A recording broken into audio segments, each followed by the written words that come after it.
છોકરાઓની જ્યારે એક્ઝામ હોય ત્યારે મા બાપ પણ એટલા જ ટેન્શનનો અનુભવ કરતા હોય છે. આજે અમારી સાથે છે, શું નામ છે સર તમારું? પોપટભાઈ પ્રજાપતિ. અચ્છા, તો આજે તમારા જે છોકરો છે એની 12માની એક્ઝામ છે. આજે બોર્ડની HSCની પરીક્ષા ચાલુ થઈ. પહેલું પેપર ફિઝિક્સનું છે. સવારથી જ બાળકો એટલા બધા ઉત્સાહ હતા અને ઘણા બધા બાળકો ટેન્શનમાં પણ હતા કે પછી શું પેપર આવશે, શું થશે એમ. અને બાળકોના સાથે સાથે વાલી પણ ટેન્શનમાં હોય છે કે બાળકોના ભવિષ્યનું શું. બરાબર છે, પણ સતત જો જોવા જઈએ તો આજે પહેલું પેપર ફિઝિક્સનું છે અને અંદર બધા વિદ્યાર્થી લખવા માટે ગયેલા છે અને હવે જોઈએ પેપર લખીને બહાર આવે ત્યારે આપણને ખબર પડે કે કેવું પેપર પૂછાણું છે.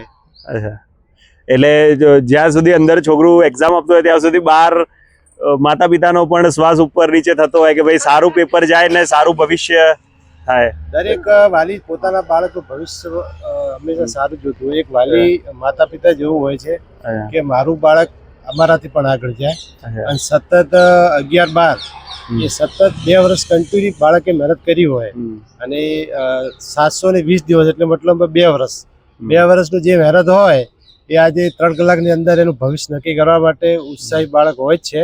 અને વાલીને પણ સતત ટેન્શન હોય છે કે મારા બાળકને ખરેખર કેટલા ટકા આવશે, શું આવશે, કઈ લાઈન પકડાશે. આવું સતત વાલીને બાળક કરતાં પણ વધારે આ કોમ્પિટિશન યુગમાં ટેન્શન વધારે હોય છે. અચ્છા.